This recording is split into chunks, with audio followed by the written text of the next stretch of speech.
so we can. How many registrations? Questions, all these questions. One too many.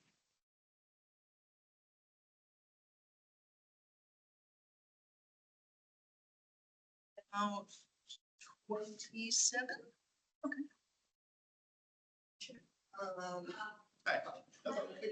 Generally have a list. For essay. It is. Yes. Yes, it is.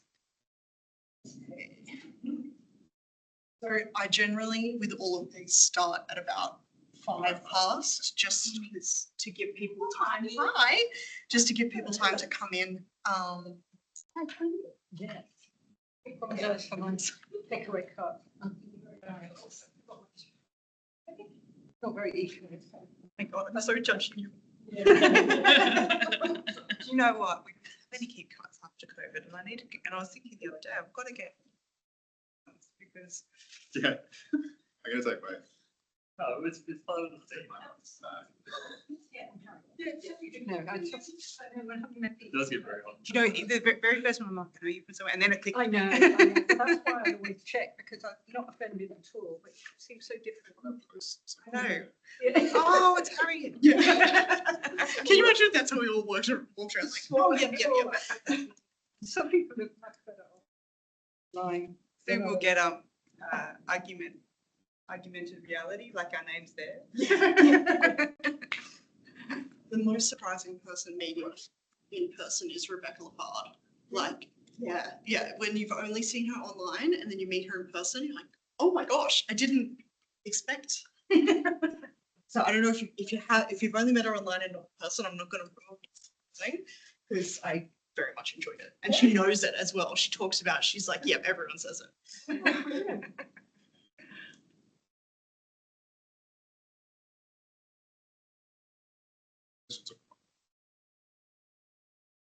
Don't mind, I'm good. I haven't really been at work. I have. Had different appointments. I think it is. I've had to do different things, so a bit like. And then my computer. But yeah, we'll start at 10:30. My computer was here last week. Oh. I spent the whole day over there. Fixed it. They said the council fixed it. And was it with that kind of slight, you know? No, they were very lovely. I think they were students. They were very lovely.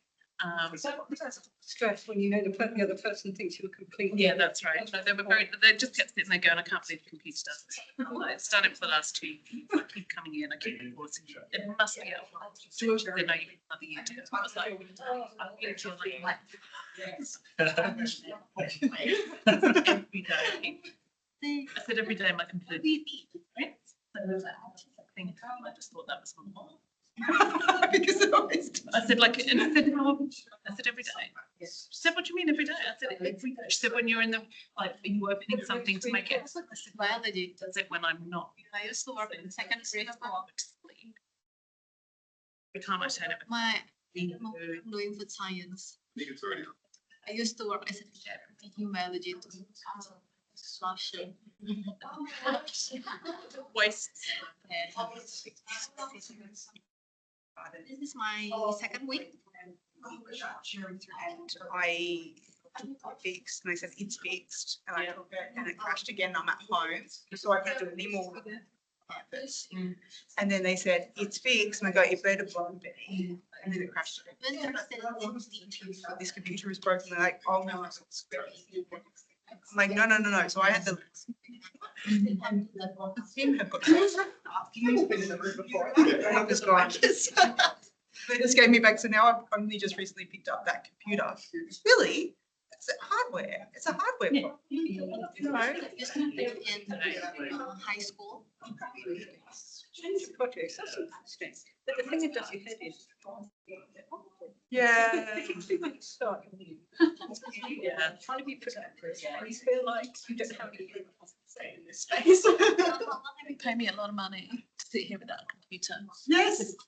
It's Yeah. expensive. Yeah. Stupid. Yeah, that's right. That's right.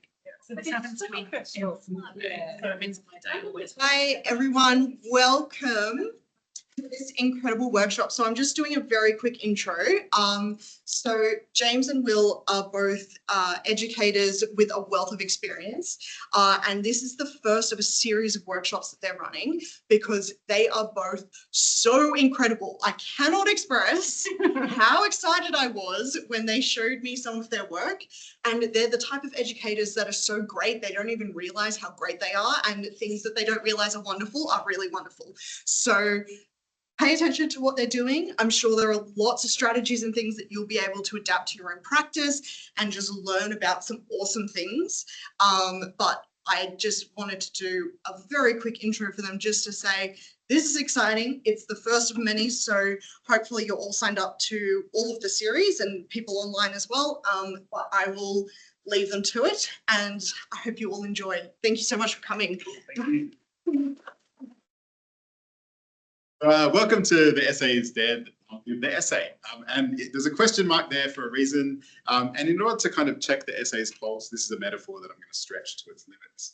I'm going to start by asking you the question, if you assign essays, or if you're not assigning essays, if you're marking them, I assume you have something to do with essays because you're here. Why do you assign them? What is the purpose? When you assign an essay, what is the thinking behind that decision? What is behind that choice? What are you aiming to assess? What are you aiming to teach? What are you going in? You can answer me any medium. You can yell at me, one on the Menti or on Teams if that's preferable.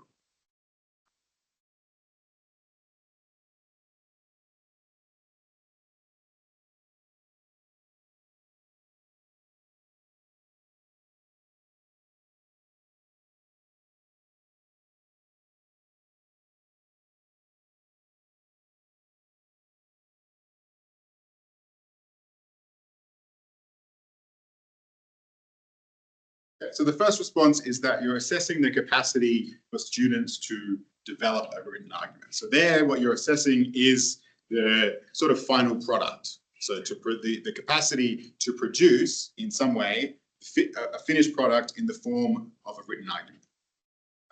So there we have the mention of thought. So it's interesting to see the thought process behind the topic. And in my experience, that's something that is most visible in the first draft of an essay.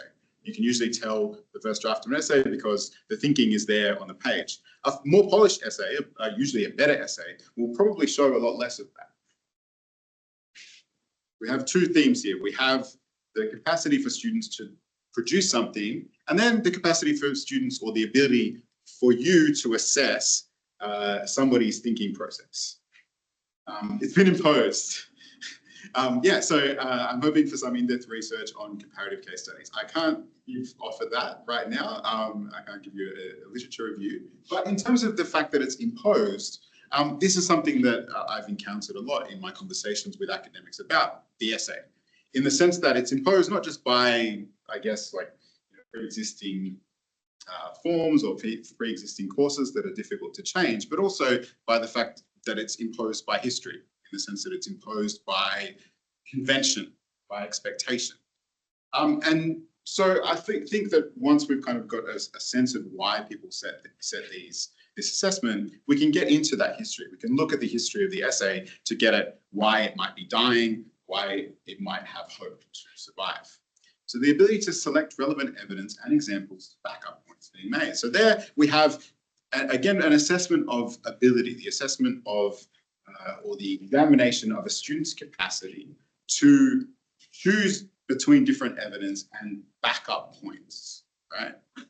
And I guess one of the problems with the essay, and we're going to get into this, is its usefulness in this setting as a form of summative assessment, and a form of assessment that looks at a product, that examines the capacity for the student to produce an endpoint, right?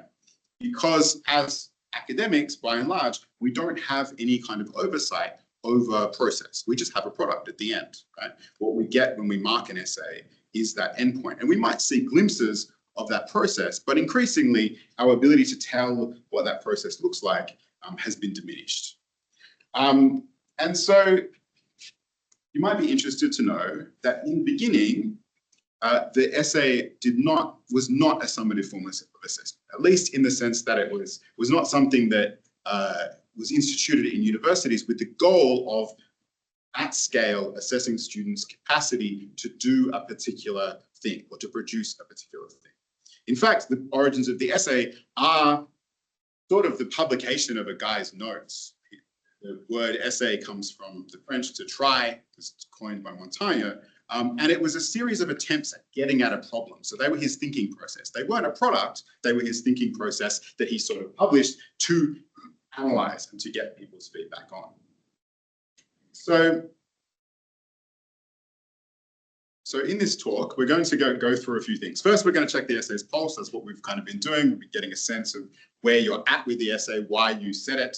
Then we're going to transition to a bit of a brief history of the essay itself. And then James and I are going to go in and look at some of the ways that we've approached dealing with some of the issues that we've found with looking at the essay through the lens of summative assessment or through looking at it as a product rather than a process. And then we're going to open up to as many questions as we can possibly elicit, because we always think it's good to have this as an ongoing conversation. So I thought I would just dive into my research randomly. So my background is as a historian of science. And as a historian of science, I read a lot of academics writing about teaching in the past. And the idea that students might bypass or might loaf in courses is not a novel. A lot of us think that the essay, the danger to the essay is that ChatGPT is going to come along and is going to replace students having, process, that it's going to replace their kind of capacity to do work in classes. This is not something new. I've injected a heavy dose of German reading to deal with the loafers, says Roland B. Dixon in 1909. But antidotes interfere. Antidotes like outside tutoring, hired translators. In a sense, the capacity to just outsource the thinking process that you're trying to assess, that's not new by any means. And initially, the essay was introduced not as an effort to kind of outsource that or to allow for that. In fact, the essay was introduced as an alternative to high stakes summative assessment, right? It was introduced as an alternative to very, very stressful verbal exams that people would prepare for by memorizing. The essay was introduced as an avenue for feedback and dialogue between academics and their students, right? It was a process of conversation, and it still exists in that way in some institutions, right?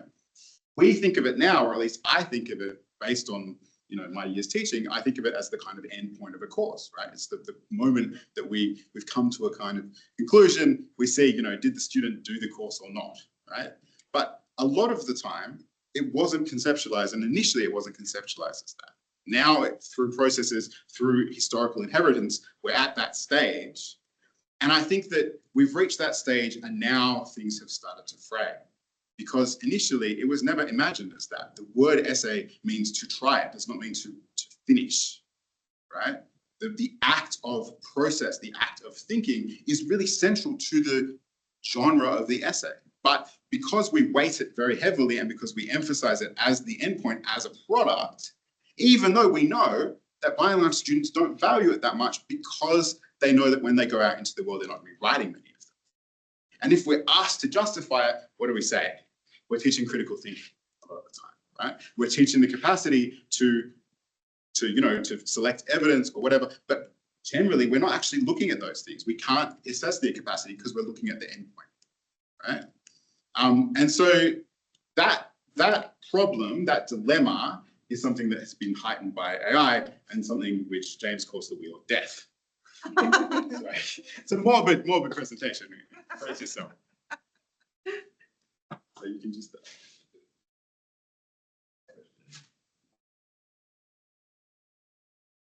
And a wheel of death.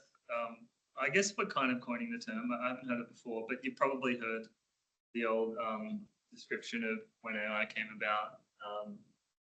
Students, it starts off with teachers that are able to come up with assignment questions using generative AI. Students then respond to those assignment questions using generative AI.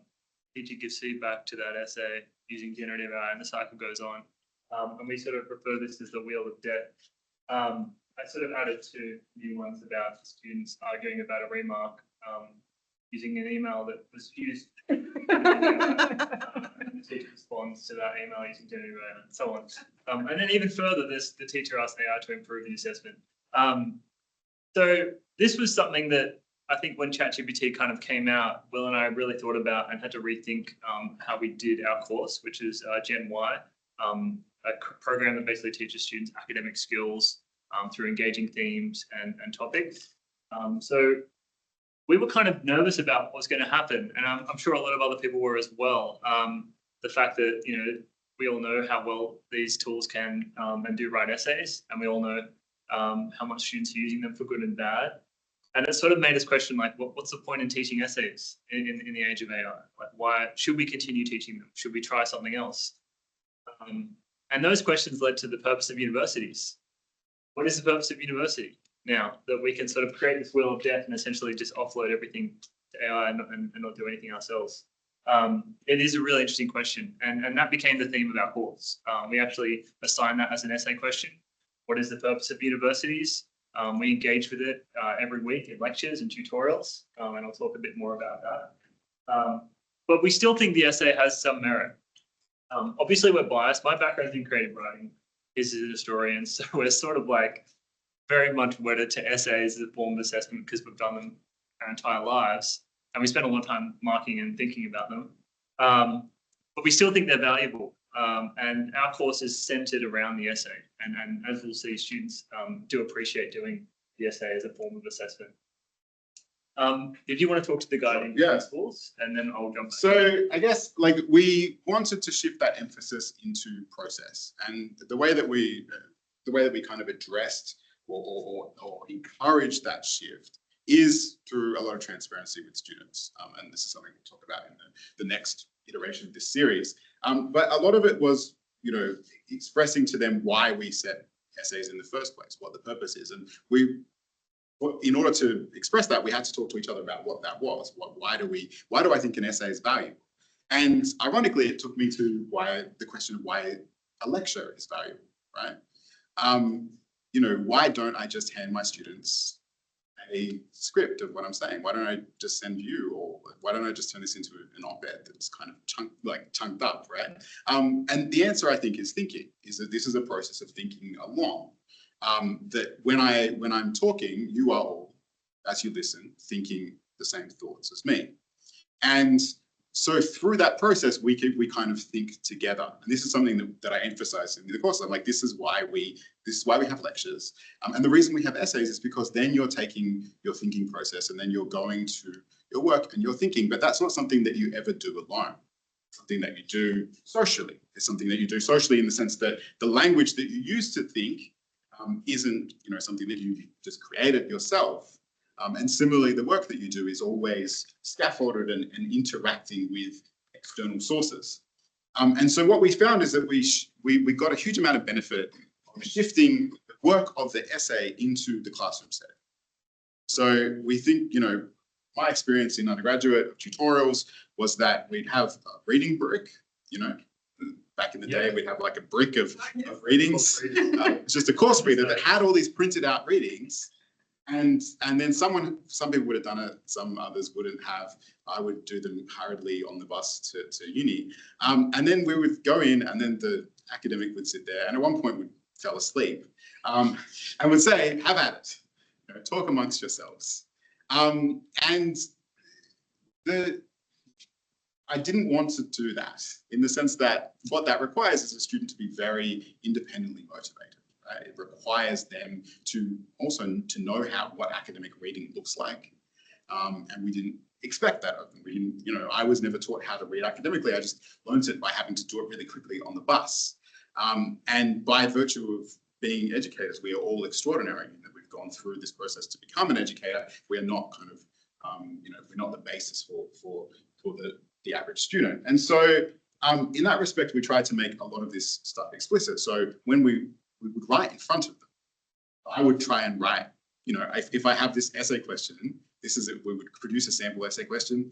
It's one thing that ChatGPT is useful for. We could take, you know, past essay questions, we could turn them into an amalgamated form, and then I would answer it in front of them, talk them through that process. So that kind of I do, you know, we do, then you do, So we would make, in the classroom, we would have the Menti where people could submit their sentences and we would smash them up and like a data poem, turn them into a new introduction. And that collective learning, which was part of the principles that we were using, the learning is social principle, was something that we found they hadn't really encountered so much previously. And it meant that they suddenly became motivated to do the essay themselves.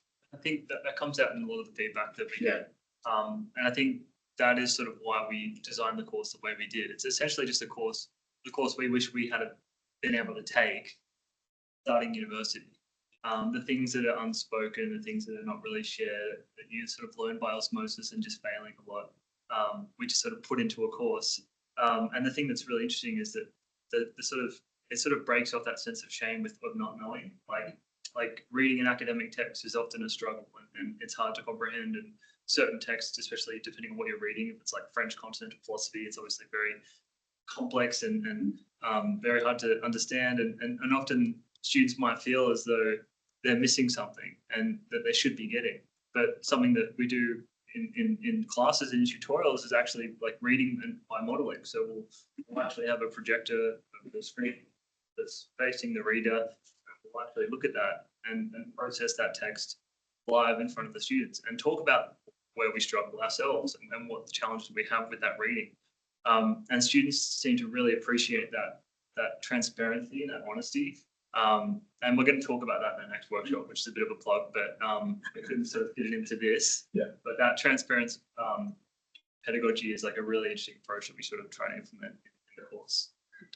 And so I guess like all of those things, I won't get too much into the having these principles set up was a real kind of foundation of how we made the essay valuable to students, right? Because we were saying to them, we went and we pitched to them, we said, like we're not just getting you to do an essay because the end result will be you get X mark.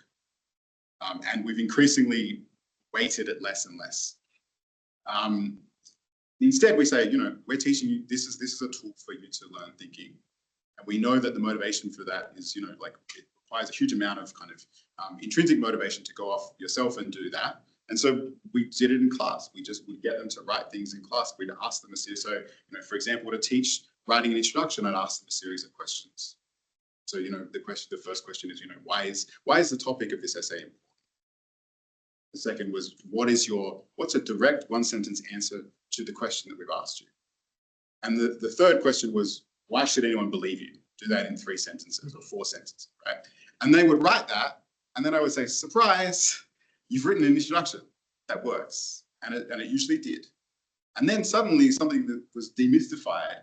And they had no reason to go to AI to do that because suddenly like the actual process is what's valuable. What we were doing when we had these high stakes endpoint essays is we were saying, what we value here is your capacity to give us this product at the end.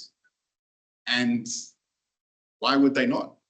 If they can produce the product without actually thinking, why would they not? Why would anyone, right? We were asking too much, and we were giving no motivation to do otherwise. And so a lot of the course was kind of built around building those motivations and building not just motivation, but also having the tools to do that. And so I think that that's why we still value the essay, is as a way to, a really structured way of thinking, and a way that you can kind of teach thinking.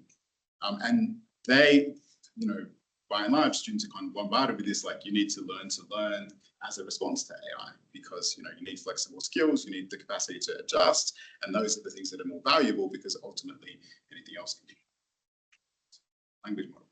So where will we? Yeah. So yeah, part of the kind of like framework for the course and the thing that we think works well in terms of having essays, which are a big component of the course, is that we try to create an engaging theme, right? So in term 2, this course runs in term 2 and term 3. In term 2, we would talk about the purpose of universities in the age of AI. And we use that as a kind of way to covertly teach them academic skills. We could teach a course on academic skills and do lectures on academic skills, and that's all well and good. But the idea of having a shared problem that we're all invested in, and we're just as interested in the problem as the students, it becomes a sort of communal space for like solving that problem. And then the essay becomes valuable, which is why we sort of really like to focus on essays. So one of the interesting things, I guess, as a result of that is that, and like we're like really proud of this, but obviously this is just my experience surveys. It's not, you know, the be and all. It doesn't really represent the quality of teaching by any means, but the fact that students are seeing the assignments as relevant, and we can add another 100% achievement unlocked the last term, which is cool. But this is a smaller course, I will say. There's only 30 to 40 students per term, so it is a small course, and it's a gen ed subject, so we can be a little bit more cool, perhaps. But the thing that's really interesting is that students see the assessments as relevant, and they're doing essays. So often that old thing is touted of like, I'm never going to write an essay in my workplace. But you know, you're still going to be having to think and form an opinion and use evidence to support your ideas. So I do think it has relevance, and the students see that as well. Another really useful thing we've found is that the students that we've surveyed do notice an improvement in their academic performance after having taken the program, which is really a good thing for us. And something that I kind of think as a really useful takeaway is to, when designing the learning outcomes, this is something we've shared before, but having this sort of clarity in terms of what you want the students to do in the essays, this has become really important now in light of AI. If you're valuing the student's own scholarly voice and you want to see that in their work, then you need to talk about it. A lot of students assume, by and large, that they shouldn't have their own opinion or an informed opinion in their essay. They think that they need to be objective and not have a say and not show their worldviews and all the things that we crave and value and want to see within their process. They think that they shouldn't put in. And so you need to be really explicit with that. Like, we want to hear what you think about this problem. We want to hear what your thoughts are, but we want them to be informed and based on evidence and reasoning and having done the readings. So I like to use the Bloom's taxonomy, the levels of thinking within the learning outcome. So students actually see this, where they sort of fit in, and just very simple, like this is actually developed out of the Course Design Institute with Alex Bannigan, actually, which is really helpful. If anyone hasn't done that before, I highly recommend it. And that just helps the students see which learning outcomes apply to which assessment. But yeah, we're trying to sort of now build and think about a sort of rubric for essays in the age of AI, which we're kind of still developing. But there's definitely something in that, the valuing in the scholarly voice, because if you get AI to output your ideas, it's not going to represent your own voice the way that you would. It's not going to represent your ideas the way that you would, which is obviously, and that's not what we want to see. We're not interested in what the bot thinks. We're interested in what you think. And being explicit with students, I think once they realize that, oh, you actually care what I think about the problem, then they start to care about the problem as well. Did you want to talk to the lecture? Sure, yeah. So I guess like one part of this to make sure people kind of had, if we're setting essays, we have to have them write essays about something, right? And that's difficult to do when you have students coming from a range of different disciplines. I'm talking about essays, so I've emphasized essays, but we did also allow for reports as well. If that was the disciplinary norm, we could include that. And the way that we kind of tried to incentivize it was to put to them the problem that we encountered when we started the course, right? Which was that if you've got this wheel of death, that means that, you know, you can basically pass a course never thinking and teach a course never thinking, then that's a problem as much for them as it is for us. Like we rely on being able to certify, you know, like I guess we graduate this many students come to us for graduations, but if their pure goal is to graduate and they can do so, and we're open about this, that you can write an essay using AI in theory without, you know, we can't reliably detect it, right? We have ways in the course of allowing for that, but in general, that's just the reality, right? Is that with enough work, you can produce something passable. But if that's the case, then when they graduate, their degree doesn't really mean all that much, right? They might get it, but by that point, it's going to be relatively worthless. And so we said, this is a provocation, right? The emergence of this tool is something that's novel. it expands something that used to be far less accessible. You could always get somebody, you could pay somebody else in theory to write for you, but this takes something and it provokes everybody to kind of think about, well, what's the value of this institution? And so that's what we asked. That, you know, we said, as James was saying, we set the question, you know, what's the purpose of the university? And so the course ended up being a lot about the kind of history of technologies of work and the effects that they had on thinking and on academic work and on the academy itself and on universities itself. So it was a course, it was very meta in that it was a course about courses. It was a university course about university courses, and they, you know, when they're at university, they're studying the university essentially. And so that tended to make them show up because we were like, this is a problem for you, and we value you in your solutions to that problem. Yeah, that's interesting. And like that was something that we kept emphasizing, like, you know, you can spit out, you can get ChatGPT to spit some cardboard prose at us, and you know, but you're not going to get any value from that. And we aren't either. In that, you know, at this point, when I see flaws, I start to get, you know, well, they wrote this at least. Yeah, exactly. Like I started to kind of be happy when I see plagiarism. So I'm like, well, ChatGPT wouldn't do that to me. And so, and we were just, you know, and so we, by assessing the process, by the emphasis being the process, then you normalize having flaws. Make it okay for it not to be perfect, right? And we say we don't expect that. And I would tell my students, I'm like, you know, if you're thinking interestingly, if you have an interesting proposal, you have an interesting example, you have an interesting thing, I'm going to forgive a lot. Yeah. Because in reality, I know that that's the case because I handed in a lot of half-baked essays that had good ideas but weren't finished, and I knew that academics would still value that because they'd be like, well, I can see the thinking there. Yeah. Right. Yeah. And so that transparency, I think, led people to feel more okay to, you know, again, it was part of that like openness, I guess. And I think a central part was really reducing the weighting and leaning into this theme. So everything was themed around the course. All of the assessments kind of built towards this question, or were built around this question. You know, what's the point of the university? Which was sometimes depressing, but oftentimes it led to these hopeful conclusions. They were a lot more hopeful than I thought they would be. And so yeah, so I guess that's. It was interesting with the participation in the course. I don't know if anyone saw recently the headlines about Adelaide University cancelling their lectures now. They're all going online, which is interesting. And we had sort of kind of seen a bit of a dip in lectures previously, like participation.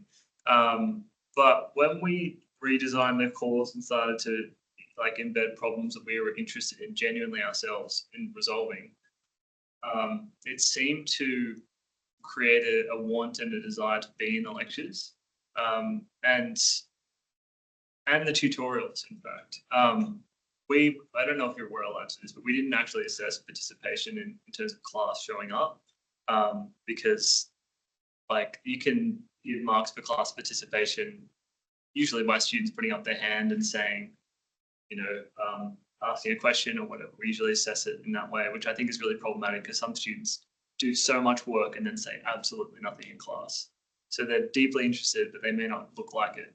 And so we tried to open up participation to be more about what we designed was the learning portfolio, which is a whole nother thing we won't go into. But I will say that we used the learning portfolio to map the process of them writing their essays. And that became such a fascinating sort of rich resource of their learning. And then all of a sudden it was like, and I think this has been the great shakeup for us and for a lot of educators in terms of what AI does. It showed us what we actually do value when students write essays. It's not perfectly grammatical sentences that flow nicely from one to the next and have smooth transitions between paragraphs and like a clear thesis statement. It's seeing the students interested in and caring about something and solving a problem and giving evidence to solve that problem. And the learning that goes on as a result of that. I guess the strangest thing was that it was kind of paradoxical in that we stopped assessing participation and then participation increased. Like you guys don't, you know, technically you don't have to come to any of the lectures, any of the you know, any of the tutorials. And then like in my student feedback, I had people saying things like, this tutorial was the only reason I came to campus. We didn't assess it, and then suddenly, and this is the thing, is that the more that we kind of talked to them about these things, the more that they would we invested, the more that they would show up. And it didn't make any extra work for us. That was my worry. Was that when we set a learning portfolio, that was basically like the collection of the detritus of their thinking. Like it was just all these artifacts that they produced. We thought that it was going to be more work, but it ended up being not just less work, but also more equitable in that, like, we were assessing lots of different ways for people to be in the classroom and to engage. And some of the students who we thought, who I were like, well, I don't know if they're getting anything out of this. Then I'd read their learning portfolio, and it would include stuff like WhatsApp messages that they were sending their friends while they were in class. And, you know, talking about the course. And so it was like, they didn't talk in class, but they were talking, and I could see their learning. Isn't it interesting that how much that revealed? The learning portfolio just revealed a whole culture of learning that we kind of knew existed but never really got an insight into. It's like honest, genuine, because we encourage, I'm kind of diverting, but I think it's important to talk about how this works.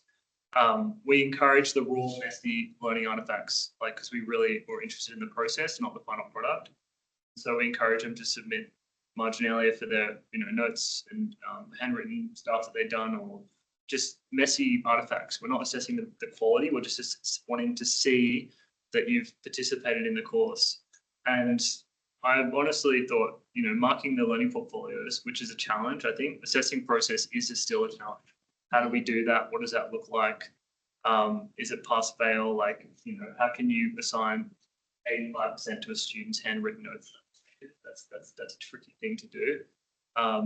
But I think that the value within that learning portfolio was that it gave us an insight into their learning process, something that we would never have seen otherwise. And they were very raw and messy, and that was great. They didn't feel like those sort of inauthentic reflections that you get sometimes when you assign a reflective task. And they say, oh, I learned so much, this is a great course, blah, blah, blah. Like, that can often impede the kind of the genuineness of the reflection. So the learning portfolio was really useful in that way. And paired with the essay, I mean, you could sort of see when students didn't perform well in their essays, they tended to have nothing to show for it in their learning portfolio. No process that they documented. There was no attendance of lectures. It was just, and the result was, you know, what they submitted. So I think, that works really well, having that sort of glimpse into the learning process.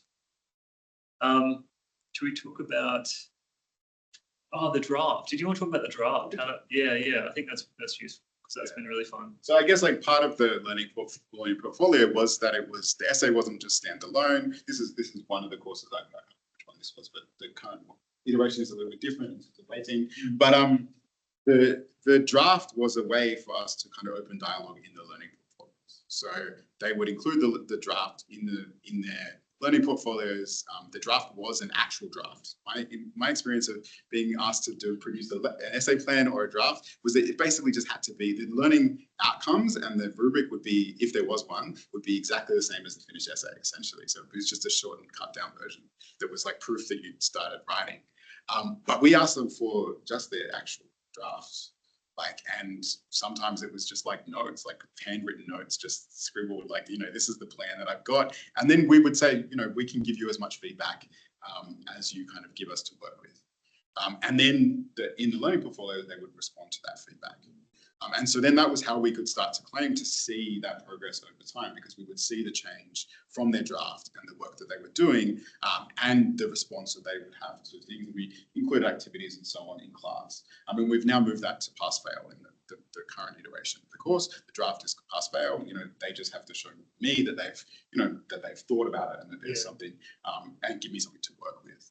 But we didn't want to weight it too heavily, which has that was a kind of trial and error thing. Like, the draft was really useful. Pass-fail. Yeah, it really kind of, so we're going to do pass-fail with the draft now, because some students felt like, well, how do you mark a draft? Like, that's a difficult thing, you know, well, how do you assess it? How am I going to write a good draft? So it sort of made sense. And generally, we were kind of doing a sort of pass-fail anyway, but we're going to sort of make it official. So the essay draft was really useful. And I think, what was I going to say about that? Actually. Yeah, no, I lost it. I guess in terms of the assessments, you can't really tell from this description how they slotted into each other. So the group presentation was a presentation to an imaginary AI vice chancellor, proposing a new kind of format of the university. So in a sense, the first time we ran the course, the question that we asked in the individual essays/reports was, what is the future of the university? Given generative AI, given current changes, a lot of them took different avenues on that. And then the group presentation was, and so what? Like, if that's what you think the future is going to be, what should we do to change it? What should we do to think about how we, approach that for the problems that arise from it? And so that was something that so all of the assessments were related to each other. The learning portfolio was a kind of narration of that. And then all the tutorial activities were also about that. So every single tutorial activity, we made it so that if you showed up, you would produce something that you could put in the learning portfolio. So you produce an introduction for your essay. You produce, in some cases, you produce drawings. Some of our students are really talented artists, and so there would be a kind of variety of things. I think, can I just add to that? I think this is really important now in the age of AI, and where we're going is the value of in-class writing and in-class thinking, doing activities where and it's not a kind of security measure or a validity measure. It's just getting students to see the value of that process in the classroom. And like Will said, we didn't measure participation or attendance. We measure participation in different ways, but not in terms of attendance. And yet students showed up because they knew if they did, that we were going to work on the assessments and we were going to be there to help them. Now, I don't know if this is scalable. We're a course of 30 to 40 students and we teach one class each. So it works for us. It may not work for everyone, but students really valued that sort of, almost like we're able to give one-on-one guidance throughout the tutorials. And they showed up. They came to tutorials and they came to lectures because they knew they were going to see stuff related to the assessment. Nothing of the time that we spent marking, or the time that we spent in class or anything really changed with that transition. Yeah. So I don't see why it would be scalable. Yeah, that's true. Yeah. Like, you're not spending more time marking your learning portfolio than you are currently if your students are flagged as 100% AI and then you have to arrange a meeting with them, or alternatively, if you're having a whole bunch of VBIS, like the administrative costs of policing AI are many. One of them is, that it creates this antagonism between student and lecturer. The other is that it just costs a lot of time. Like, it's a huge amount. Like, if you don't make these changes or don't have some kind of thing, you're either saying, okay, well, just give me the product, I don't care how you get it, which is one approach. Or it's kind of like saying, well, I'm going to have to then meet with you one-on-one just to check to make sure that you've actually been thinking, which can take a huge. I might, add to that, because one of the we've been pretty positive with the essays. Obviously, there's many flaws to using an essay as an assessment. And one of the interesting things that happened recently was with a student that had written a pretty odd essay. Like, I've looked at many essays. Like, I work at academic still, so I see many every single day. And this was like an odd essay. This stood out as not AI generated odd, just odd. And it didn't really look much like the course. And I met with the student, and the student hadn't said a word all time. Like, completely silent in class. They showed up, but they didn't say anything. They gave me one of the most comprehensive, nuanced discussions about the essay that I had with the student all term, and the subject that they were researching. So the Viva that I conducted, because I thought maybe this is AI generated.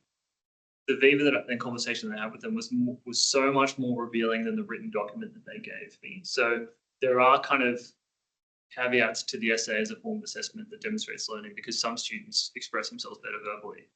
And like that student was a case in point. If I had just looked at that artifact and measured that, that would not have given me any insight into what they were capable of. But that conversation yields so much rich sort of understanding of the course that they were able to do really well. So there are caveats to favouring the ability to write and express in the form of an essay.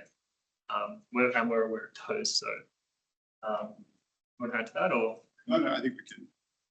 Oh yes, So this was like one of the entries in the learning portfolio, which may have been just to suck up, so don't.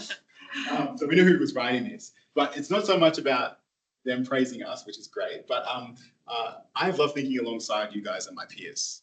Is something that just rings in my head, because that was really what our goal was, right? It was this kind of taking this, architecture of thinking and kind of making it explicit, and then have them really invested in it, and then view it as something that's beneficial to them. And that was something that really struck with me, was that they seemed to be like, okay, well, I can see the value in this. In the past, like I feel like I've watched students value time in class and value assessment less and less and less because they just want to tick boxes. And I wasn't really pitching anything to them. I was just saying, well, this is, if you do this, like I'll try and be as entertaining as I can be. But this YouTube exists, like, and so it's not so much about entertainment. It's like I've done this thinking, and then if we think together, you're going to start to adopt some of these habits, and that's going to improve over time and get better at things that are kind of intangible. They're not like, when you go out into and I think about it in terms of going out into the workforce, but that's what they're thinking about because they have no time and they're working way more than they used to be. And that's why we put so much more stuff in class, because we know that their lives are diminishing at the time that they have. And so, that's something that you'll value, that, that thinking is good. And that's something that we learned. We weren't just born with that. Like, I didn't just know how to write and to produce essays and to think. It was something that by writing essays, I learned over time. And that it's still not easy. I mean, it's kind of, it's fun, but also a little bit humiliating to read an academic article that you haven't read in front of students before. It's like it is to show them how you write a sentence. Like, it's like, forgetting how to spell everything and things like that. But that's good. Like, that little bit of humiliation we'll talk about that next in the next section. So is the essay dead? Maybe it's been dead for a while. I mean, people have said the essay was dead when contract cheating was really big thing. Yeah. And people are saying the essay is dead for ages. And this is just another kind of, I guess, idea that the essay isn't sort of dead. It's sort of been dead and still living and exists. And like a zombie. We're going to do questions, but we just want to give a shout out to Rapol Tiagi, who's been phenomenal with helping us design rubrics and assessments and bring light to our crazy ideas and things. So she's just been brilliant. Maybe she's watching, but yeah, thank you, Rapol, for all your help. She's been really big on this course, and we couldn't have done what we did without her. So I think we have time for some questions. So thank you all. If there are any questions online, we can field those and you can ask. Happy to go into more detail with any of the things we spoke about, or if you have just comments, thoughts about the essay being alive or dead. But yes. Just thank you. Just a great. I mean, I didn't quite know what I'd get, but it's just perfect. One quick comment about the sort of being vulnerable and so on. Is I could still vividly remember finding out 3 years into a long PhD in the States, in a workshop with one of my supervisors, what their draft article looked like. And it was, even at that age, by this point I was probably close to 30 because I didn't play it. And it was a revelation that this professor did not spit out perfectly formed. Yeah. I mean, it's so naive. Yeah. But if that's what I experienced, imagine what our students. Yes. So I think, and the way you've presented this reignites my faith in the whole process. And I mean, I think it's not I think the whole thing is structured around making learning intrinsic and also communal. So I guess my question is about subjects where you are trying to deliver. I'm in the law faculty, and I tend not to teach the subjects with heavy sort of professional assumptions about content that will be delivered. But that would be I'm thinking of going back and telling everyone about this, and I said, but how do we get through the content? Yes. Take this approach. My view is you just let go of feeling that you should, but yeah, that's interesting. It's like, is the covering of the content the kind of end goal? Like, is it? It's because I think that because it was hard for me. I'm going into teaching at this term. I looked at the lectures and I was like, half of these I could replace with workshops and get more value. And so that's what I did. And I had to delete a bunch of essays, a bunch of lectures that I really loved. I was like, oh, this one's dramatic and I like it, right? But I was sort of, most of that doesn't stick with them anyway, right? In terms of the content, once you give it 2 years, they've forgotten the content. The content's not. What sticks with them is those approaches to thinking, are those habits, that motivation. And it seemed like the more we emphasize the capacity for them to kind of learn content, the less of that they do. Systems where we reduce that expectation that they just learn content, you know, because I can see a few settings where that's valuable. Like I guess like if you're, you know, in medicine, you have to remember a list of symptoms and things like that. Those memorization skills are really useful. But I think that they learn them socially and individually anyway. It's not that they're just, you know, like. I think another thing to add on to that is that when you start doing like what do we call them, like tutorial-based assessments or assessment-based tutorials. Assessment-based tutorials is a nice that's how it works. Yeah. The content kind of comes up organically, but there is a caveat to that. I did notice in the previous iterations that some of the material that we'd often get in just straight workshops might not come up, and so we've adjusted to now put some of that in the lectures. Right? So we've adjusted because one of the challenges of doing those assessment-based tutorials are is that a thing? Assessment-based tutorials that they tend to, the content can get missed if you just focus on that, but it does come up organically in certain activities, which is really interesting. But you've got to sort of just make sure that it's not being missed completely. It is a challenge. I think if the goals are there, then and they need the content to achieve the goal, then they're going to find that content. Like, and if you give them the tools to allow that to occur. So like, if we think about the content in this course, it was a little bit of history of science, it was a little bit of sociology, it was a little bit of a few different things. You know, education, I guess, was also in there. And they would still go out and find those things as part of the process. Like it was still something that they would do. They would still learn that content. Like when I went into the lectures, my goal was to talk them through my thinking rather than to just teach them stuff. Like I wasn't just delivering them a series of facts because I'm no good with dates anyway, right? So the goal was to kind of direct more than anything else. And I think that's, I mean, even in law, like there's research, I remember I did a literature review about a course in teaching torts, that the expert reading was a really, really useful skill in law. That, you know, having somebody stand up there and just show this is how I read this case, this is how I would approach this document, this court document, whatever it was, you know, that by going through and showing students how they do that was much more beneficial than just saying, you know, this is the I don't know, the snail in the bottle thing, right? That's something AI could never do. Yeah. Really.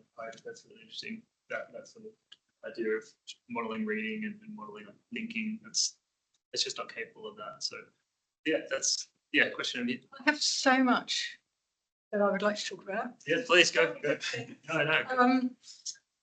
I think coming back to the content versus the teaching, I mean, we know from research that if you want students to do things, the academic embedding, whatever that is, in their subject always works best.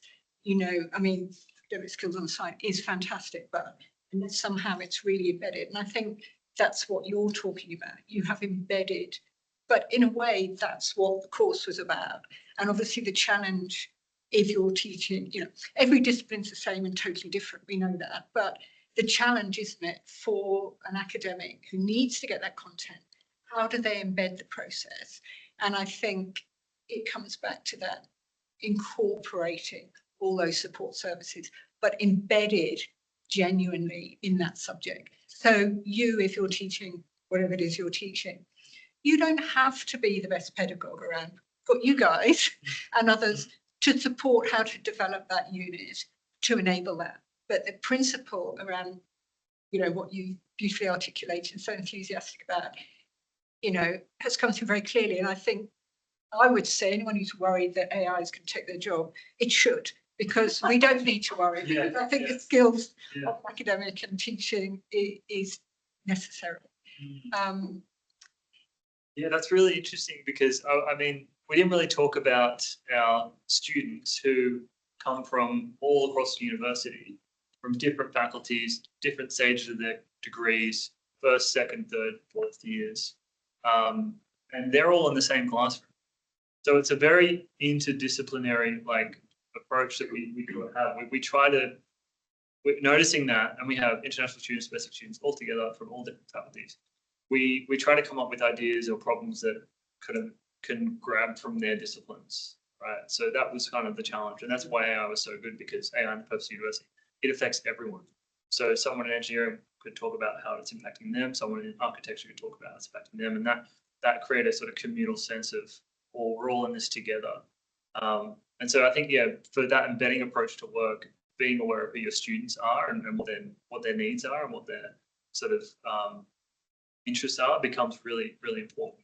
Otherwise, you're just embedding. Having the conversation with people who have thought about pedagogy or whatever is I think useful, or giving them tools that help them to do that, like help them to make those things explicit, help them to reveal the way that they approach, because they might not have thought about it necessarily. Like it's sometimes very, I mean, for me, it was confronting to think about all the stages that are involved in writing an essay. Like, what are these different tasks that there's a multitude of different tasks that I had to learn and that I wasn't necessarily so conscious of. So when I'm teaching them, same with history, it's like, I like to joke that, like, as a historian, the main thing that I do is read dead people's handwriting well, right? Like, I'm good at reading bad handwriting, but that's not a joke in the sense that, like, there's all these extra skills that are around archival work that I probably wouldn't think to teach anybody, but that I still had to learn.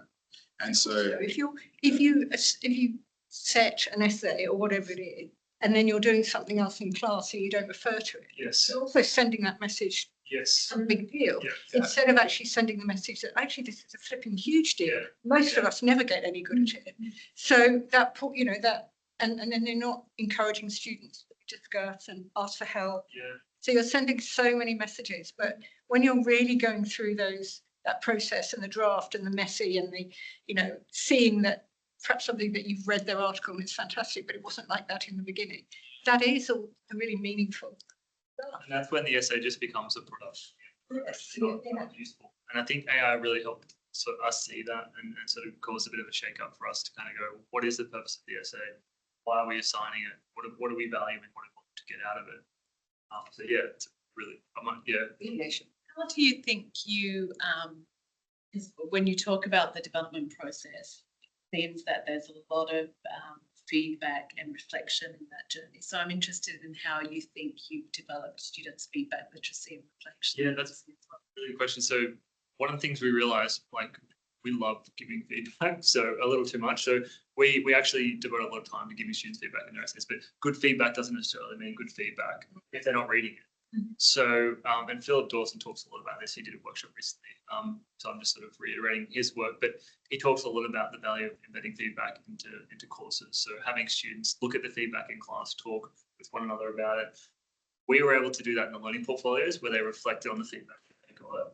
So they spoke about, the feedback I got from my draft was helpful because it did X, Y, Z. And I developed the ideas based on that. It was really useful. So the learning portfolio became a place to reflect on the feedback and then ensured, I guess it kind of ensures that they're reading it, but not completely. Can you say, just an example of the feedback on the learning? Yeah, that's a good well, to be honest, the feedback on the learning portfolio, again, it's not really like you're giving feedback as much. It's more just kind of a documentation of the feedback that we gave on the portfolio. Like the fact, were you sort of saying, wow, fascinating, interesting. Yeah, it was great. And this is, I guess, what made it easy to mark, in that we viewed the learning portfolio as kind of like the sort of endpoint. So by that point, there is a sense of, but the learning portfolio was a sort of product of a dialogue between us. And so a lot of the stuff was about embedding feedback towards us as much as from us. And so we would include, like, I would have sort of questionnaires sort of embedded in the Menti and so on throughout the course, where I could check in to see whether or not things were being followed and so on. And so that sort of meant that we were giving less feedback in the actual essays and well, at least definitely in the final essay. We gave a lot of feedback on the draft, but it was stuff that we do as much in class as we could and have them give. And I would say to them, like, a lot of my experience is that students are less likely to take benefit from receiving feedback as they are to giving feedback. So the best thing that one of the best things you can do is read somebody else's work and tell them how to improve it. Like, the best thing that ever happened to my essay writing was marking 1,400 essays over 4 years or whatever it was, right? Like, nothing made my writing better than that, because then I had to work out. And so that's, I guess, part of it, is that we talk to them about what they should be going into feedback for, and also different ways to get feedback. Like the act of trying to help somebody else out is actually really beneficial to you, so you should do it. Yeah, and so We're at time, so we're going to wrap up there. So thank you so much, and thank you to those online. Yeah, for watching. Can I just thank Will and James? Yes. Will and James work in academic skills in the PVC education team, and this course is explicitly called Academic Skills Plus. I think the pedagogy and the way, the process that you've built into the course is really great when we think about inclusive teaching and we think about our diverse student body. And we know, so a couple of things I think I've really picked up on this is thinking about that community of learning, because we know that students are time poor.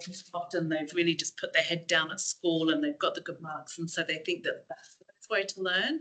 So I think being able to share that a community of learning has other benefits as well. But I also think, just that being able to show your own humility as you're going through these processes and making them transparent really helps to overcome imposter syndrome that we all have. But, if you think of the diversity of our student body, of course, imposter syndrome pops up in many different faces. So I really want to thank you and congratulate you. And also anybody who is joining us online, academic skills do work with conveners to embed academic literacy within courses, and we'll work with you as an expert, subject matter expert, but also leaning into the expertise of this team to be able to think with you, what are the really important things, or what do we know are the difficult things, and how can we overcome that together? So please do reach out to the team. They're always really happy to help. But thank you. Cool. Thank you. Thanks, guys.